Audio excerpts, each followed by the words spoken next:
Hola amigas y amigos, en esta ocasión nos encontramos aquí en el redondel de San Juan Opico, más bien dicho en el bypass de Claudia Lars, y logramos capturar las imágenes de un avión de la Fuerza Aérea que anda aquí haciendo un recorrido y anda haciendo saltos de paracaídas. Así que aquí les traemos las imágenes para que las vean. De pura casualidad nos encontramos aquí con este avión y decidimos grabar.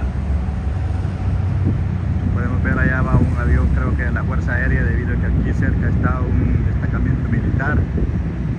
Entonces podemos ver, está tirando paracaídas.